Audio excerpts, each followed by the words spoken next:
The mysterious room.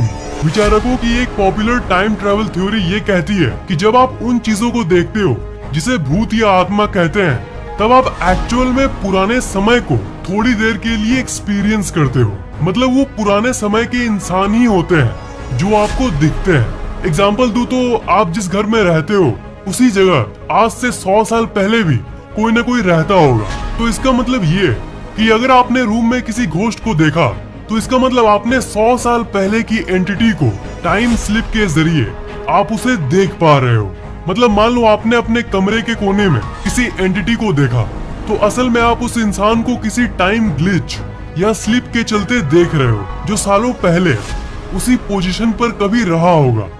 ऐसी ही एक डरावनी घटना मैसाचुसेट यूएस में हुई थी एंड्रिया हियरिंग नाम की एक औरत के साथ। जिस बेडरूम में एंड्रिया हियरिंग रहती थी वही बेडरूम बहुत साल पहले एक फेमस राइटर का हुआ करता था जिसका नाम था एडिथ वॉर्टन, जिसकी मौत 1937 में ही हो गई थी। तो आप सोच ही सकते हो कि जिस घर में वो रहती थी वो कितना पुराना है।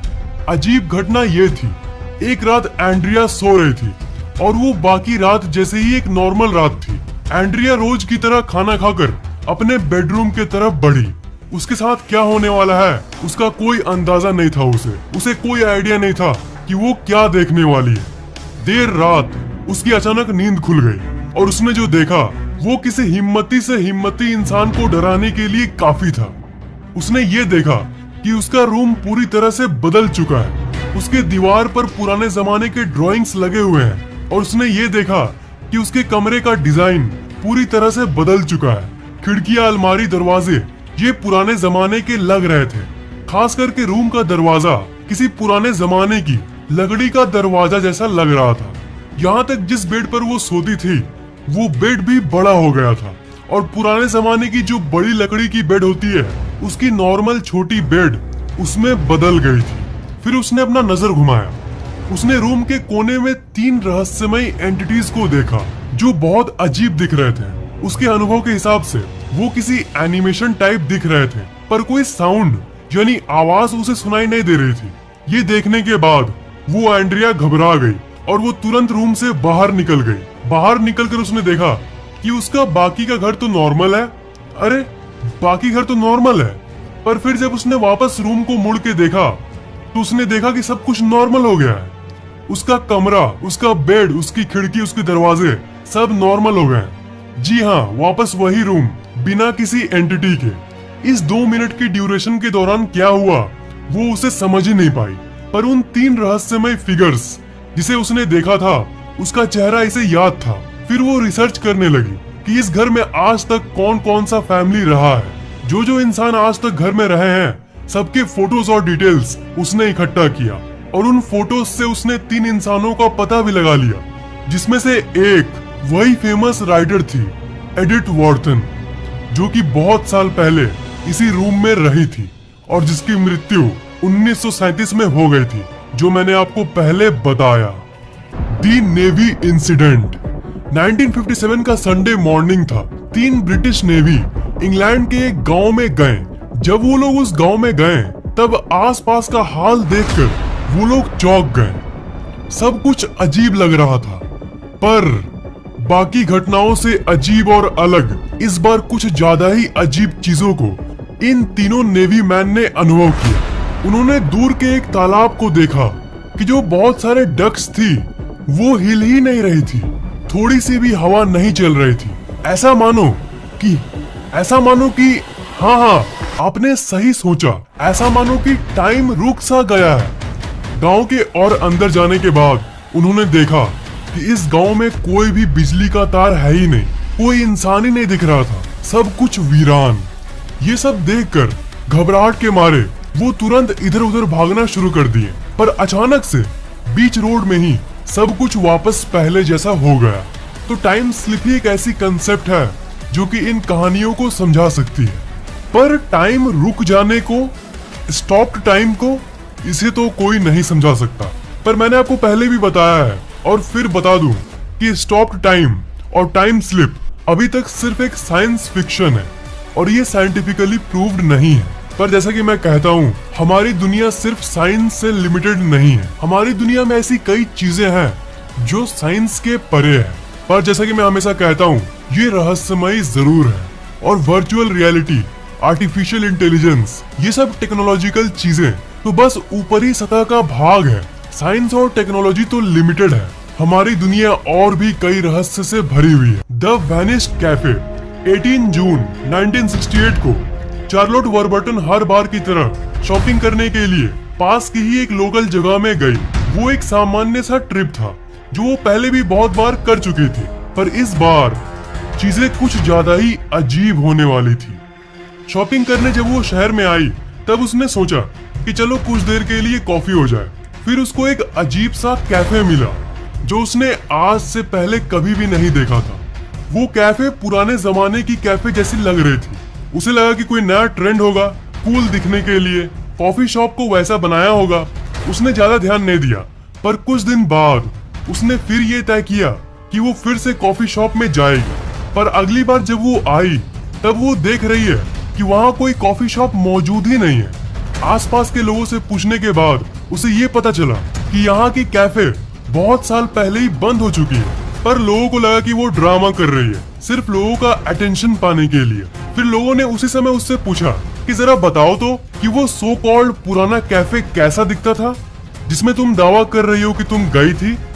उसके बाद उसने बताया कि दीवार पर एक फोटो टंगा था, चेयर की अरेंजमेंट्स ऐसी थी, एंड गेस व्हाट, असली कैफे की जो पिक्चर्स थी वो उसकी बातों से मेल खा रही थी। मतलब उसका जो डिस्क्रिप्शन था कैफे के बारे में वो बिल्कुल सालों पहले वाली कैफे शॉप से मिल रही थी। अभी तक की सबसे मानी हुई थ्योरी तो ये कहती है कि ये अनजाने में ही टाइम स्लिप के चलते थोड़ी देर के लिए पास्ट में चली गई थी। The unknown shop. Time slip की दुनिया में यही एक ऐसी स्टोरी है जिसमें कुछ एक्चुअल सबूत मिला है लोगों को। 1973 में स्क्विरल नाम का एक इंसान इंग्लैंड में घूमने आया था। इंग्लैंड में उसने एक रैंडम सा दुकान देखा। वो एक जनरल शॉप की तरह था जिसमें डे टू डे की स्टेशनरी प्रोडक्ट बिकते थे। वो दुकान में कुछ सामान खरीदने गया। उस दुकान में एक लड़की शॉपकीपर थी जो सामान बेच रही थी। वो कुछ ऐसे कपड़े पहनी थी जैसे कि आप स्क्रीन पर देख पा रहे हो। इस टाइप के कपड़े 1973 में तो कोई नहीं पहनता था।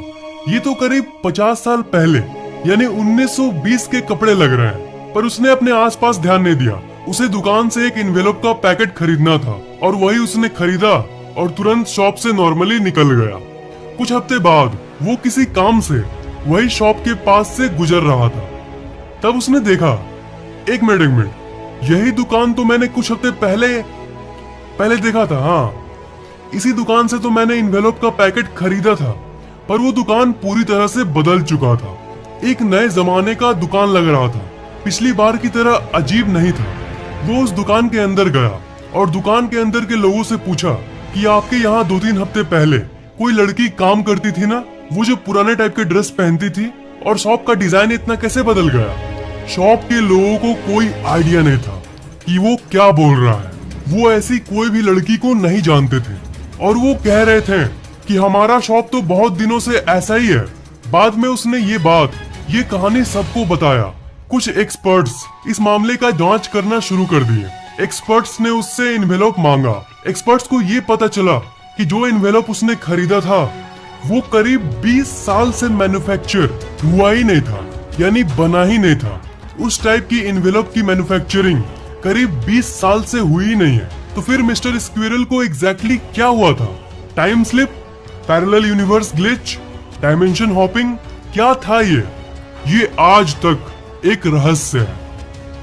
एक व्यक्ति जो इंटरनेट पे नोहा नाम से पॉपुलर है, उसका ये दावा है कि वो साल 2030 से आया है। और ये भी बात प्रचलित है कि इस इंसान ने लाई डिटेक्टर टेस्ट को भी पास किया। लाई डिटेक्टर उस मशीन को कहते हैं जो ये पता करती है कि आप सच बोल रहे हो या झूठ बोल रहे हो। सच या झूठ बोलते समय आपका चेहरा, आपका हाव भाव अलग अलग होता है और इसी को ये मशीन सेंस कर लेता है। तो जब ये इंसान कह रहा था कि मैं 2030 से आया हूँ और उस समय के घटनाओं के बारे में बता रहा था, तब लाई डिटेक्टर मशीन इसे रीड कर रहा था एंड इट टर्न्स आउट कि ये सच बोल रहा था।